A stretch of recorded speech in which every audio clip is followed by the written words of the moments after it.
Mike's Daily Podcast. Episode 1264. I am Mike Matthews, broadcasting from Cafe Anyway, located somewhere in Podcastro Valleymont. Today, Madame Rootabega, Valentino, Bison Bentley. Plus, we get to the segment Matthews News. And I won't be ripping anyone a new one today. That was last show. I had to rip some stuff up. Mike's Daily Podcast. And you have to do that from time to time. You know, rip up the old, bring in the new. Mike's Daily Podcast. And apparently the Republicans have done just that with something called the Patient Freedom Act, because they all got into office saying we're going to repeal Obamacare, and this is them doing that sort of. I don't know anywhere else, any other country, this would just look crazy. Mike's Daily Podcast. But that's our country. That's our government. That's our Bush. Oh, wait, that was a show Mike's on Comedy Central. Daily Right after Bush got elected. Podcast. The W. Bush, that would be. Yeah! Comedy Central immediately began making fun of George W. Bush. They pulled the show right after the 9/11 terrorist event. And that meant that the show was gone forever. You can maybe find it on YouTube. It was put together by the South Park guys. But are they going to do a That's My Trump? You can go back and watch all of his reality TV shows to get the same experience. I've been listening to a lot. I don't know why. I listened to a lot of podcasts that were still talking about the inauguration. And it's done. It didn't put me to sleep. It was very direct, and we came away from it with the words "America First," which we've heard that over and over again. But I had a little fun watching the Spice Girls, the Sean Spice Girls. Sean Spicer is his press guy now, his mouthpiece, and he does these daily briefings now. And it's fun because Donald Trump's speaker guy is, right off the bat set a tone with the press like, we don't trust you.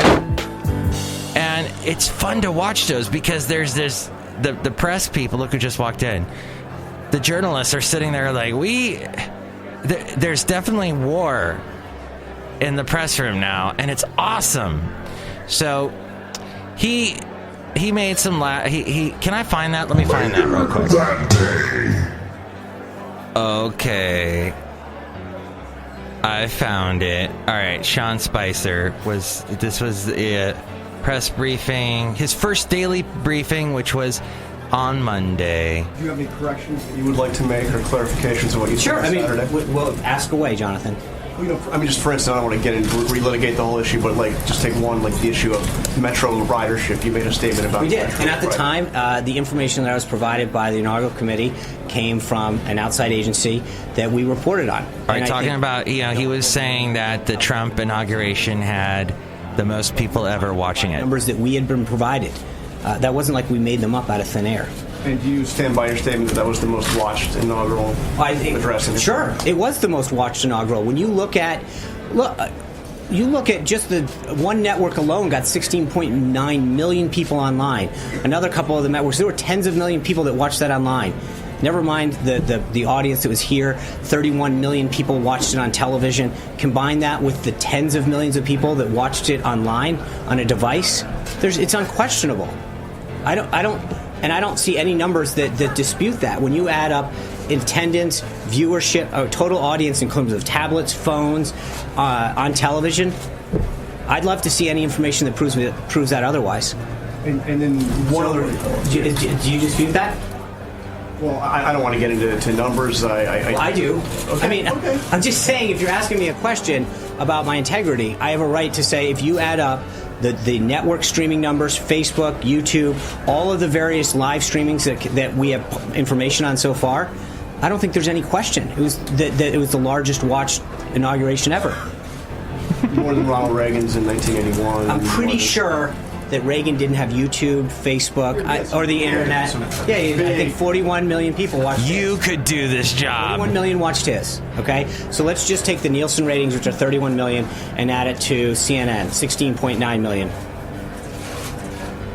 That's a little higher. He so reminds me of just saying, this guy I worked with named Mike Morales. Just two entities together.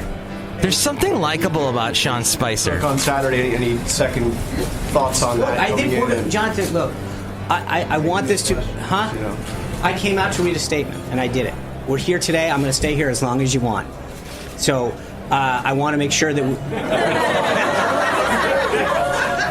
Got a little laugh. I think you guys might want to leave before I do. But look. Yeah, okay, yeah, because he was talking about the situation that when he came in on Saturday, he read this statement like, the media is lying, you're all a bunch of liars, basically.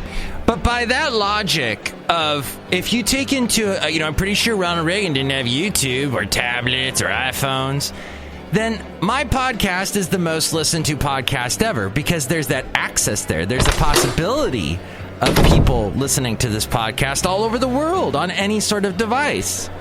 Because I'm on like a gazillion different things. YouTube, SoundCloud, Stitcher, Podomatic, iTunes, Google Play, etc.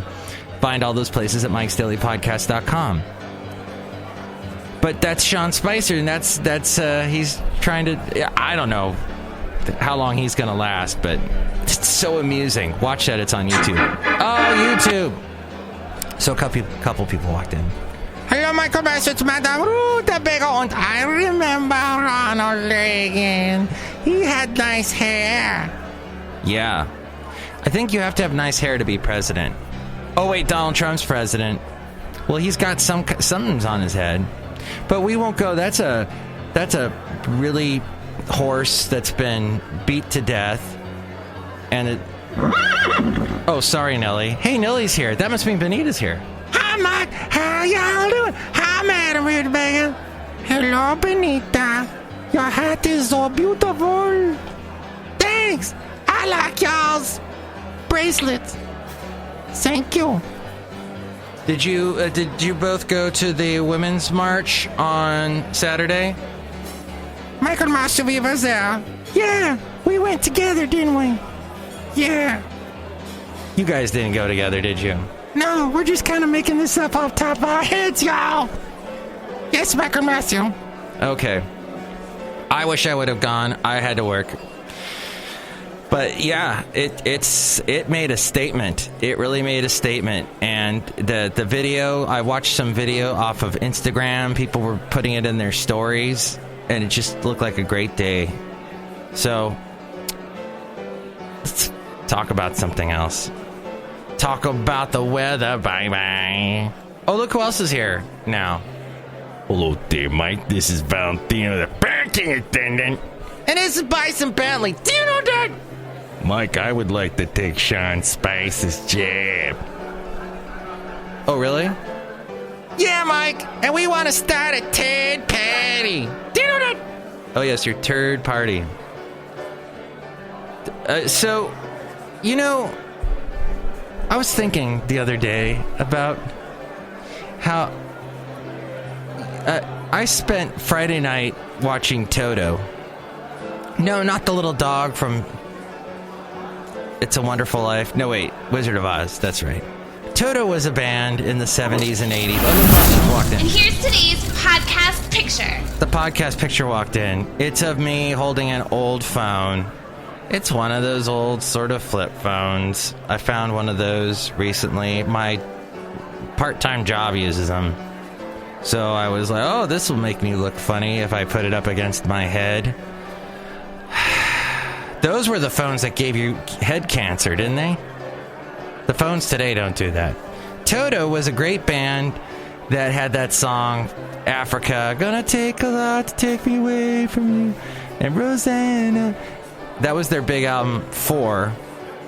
They got more jazzy, though, on this one album called Fahrenheit, and they had a different lead singer by the name of Joseph Williams, who is the son of John Williams, the composer of Star Wars and all these gazillion other big movies, E.T., etc. I had this thing where there's some music that Toto does that when I have nothing else to do and it's a Friday night and I'm not going to go out because it's pouring down rain and I don't have any friends, I watch Toto. And there's all this footage of them in concert. As most rock bands nowadays, people film them with their smartphones. And so they are the most watched rock bands ever because they have all these people can watch them on YouTube. I'm pretty sure the Beatles didn't have YouTube back then. And I'm pretty sure the Beatles don't have YouTube now because if you try and post a Beatles song on YouTube, they sue you. Or I don't know, they just take your video down. But that's why you can't find any Beatles songs on YouTube. But I was thinking about memories and Toto, and I did see Toto twice in concert. Once back in the early 90s. And they had a different sound. They had this this singer. He had this amazing voice that was from Africa. And I guess he had a big following in Africa, and he was the lead singer guy for Toto and would sing all the high vocal stuff. But then that only lasted for a short while, and I don't know why. Then they went back to Joseph Williams. They went back to Bobby Kimball. Bobby Kimball sang on Rosanna. He's the one that sings Hold the Line. Love isn't always on time. And I saw them in that concert, and then I saw a concert where Bobby Kimball was there and Joseph Williams. This was in Agoura Hills in 2007, where I tried to get my wife to go, and she's like, no, I don't know who Toto is. And a lot of people say that. I don't know who Toto is. In fact, that's a t-shirt I'm wearing right now. It says, I don't know who Toto is. But I'm going to rip it off right now. Michael Master, look at your abs. Ooh. Thanks. You know, I try to do push-ups, but I don't like them. I can do one. I do one. If you do a push-up a day, at the end of the year, you've done 365 of them. So I was thinking about how in marriages, how they break up because we focus on the negative, on the stuff that makes us angry. And if we only thought about the good times, if we only kept the good memories in our minds, the marriages would last our entire lifetimes. But I think, well, I know that's oversimplifying it, but I know in my marriage that broke up, it towards the end was just focusing on everything that was wrong, and we were both guilty of that. It takes two to tango, and I think a lot of things in our lives, even though what's painful, we choose to forget, as Barbra Streisand once sang, and the really painful things our bodies, our minds try to block out. But some of just the negative things we focus on, and we should remember the good things. Is all I'm saying. This was my deep subject. Do you agree, Madame Rootabega? I don't know what you're talking about. Ooh. You have nice bracelets. Thank you. MIKEs-DAILY-PODCAST.com is where you can leave your compliments or your insults, or if you want to focus on the negative or the positive or whatever you want to focus on. Go there to MIKEs-DAILY-PODCAST.com. So tired. Click on that thing for any of the social media. You can comment. We read your comments on the section emails from email and your comment not so comments. There's also a phone number now, 336-MM-DAILY. You can call me on here at Cafe Anyway. There's a way to help out the show through the Amazon link. Click on that and buy whatever it is you're going to buy, and that helps us out. There's also a link to the PayPal, and you'll get a special greeting from all the Cafe Anyway characters if you do that. Finally, there's all the interviews and the podcast pictures and everything else. Valentino. Yeah, Mike. Did you bring a pillow anywhere so I can put my head on the pillow the rest of this podcast? Actually, I did.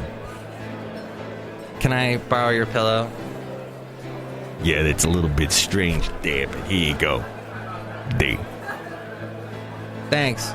Mike, you're welcome. Third party. Do you know that? Well, Here's the segment called Matthew's News. Matthew's News. Ginormous. Oh boy. It's pretty interesting. I am in love with Rachel Martin. She is on the Morning Edition on NPR. I think she just started that. She was on the weekend, and I made a comment a couple podcasts back about how I do not like her delivery and her pick of stories. Something about her, I don't know. She was replaced on Sundays. That's the only time I really listen to NPR in the morning. She was replaced with Lulu Garcia Navarro. Lulu Garcia Navarro. She is great. But until she replaced Rachel Martin on Sundays, I was like, wait, Trump, here, instead of getting rid of the Pacific Agreement thingy, just defund NPR, and you'll have all the money you need. Because wow. But Lulu Garcia Navarro is awesome. If you want to get a job at NPR, you need to have an odd name. Let's see, there's Audie Cornish. Let's see, there's Lakshmi Singh. And, they don't have all the names here. There's some fantastic, crazy names on the... Now, wait a minute. She used to be Lourdes Garcia Navarro. Now she's Lulu Garcia Navarro. Or are they two different people? I'm confused. Anyway, I didn't want to talk about that. On Matthew's News, I wanted to talk about a Nebraska state senator who had cyber sex with a woman on a state computer is facing criticism again for retweets suggesting that demonstrators at a women's march weren't attractive enough to be sexually assaulted. Yes, that actually happened. Papillion Senator Bill Kintner dismissed critics on Monday. Oh, Nebraska. Larry Elder, a conservative radio host, retweeted a photo of 3 women apparently taking part in Saturday's march. 2 of the women were holding signs reading, "Not my body part." Elder's retweet included the sentence, "Ladies, I think you're safe." Oh, we got into that area, so to speak. And Kintner retweeted the post, then came under fire from various constituents and groups. His Twitter account was deactivated yesterday morning. He declined to comment in person about the post to the local Omaha Channel 7 News there. But before the deactivation of his account, he replied, "Right out of the liberal playbook, take a joke and claim victimhood." He later issued the following statement: "By retweeting a message, I was not implying support for putting women in fear of their personal safety. I took down the retweet as soon as I became aware that it was being misconstrued." Nebraska Democratic Party Chair Jane Cleave called Kintner's behavior an embarrassment to Nebraska. She said Senator Kintner should spend more time following the law and less time offending women. For someone caught engaging in illegal behaviors, one would think Kintner and the Republican Party would put an end to this nonsense and get back to work for our families. Kintner is an embarrassment to Nebraska, and anyone who co-sponsors his bills or asks him to speak at rallies is condoning his illegal behavior and his offensive remarks about women. As we go outside a cafe anyway, we're bringing Mike's Daily Podcast somewhere in Podcaster Valley. Oh, hey. Mike's Daily Podcast has one new view on Facebook. You can find it on Facebook at facebook.com/Mike's Daily Podcast. Enjoy the rest of your Tuesday. Now, is there going to be a thing called Refuse Trump Tuesdays or Trump Tuesdays? I don't know if that's going to be a new thing where people meet in the streets for that, but we'll see. But get your bullhorn out and say to the world, I'm thinking positive, I'm thinking good memories, I'm thinking spicy memories. I'm thinking about the spiciness of life. And doesn't it make it worth living? And here's your pillow back. Thanks, Mike. Mike's Daily Podcast is written and produced and performed by Mike Matthews. His podcast is super easy to find. Download or listen listen to his show and read his blog at MIKEs-DAILY-PODCAST.com. Email Mike now at MIKEs-DAILY-PODCAST@gmail.com. See you tomorrow. Bye!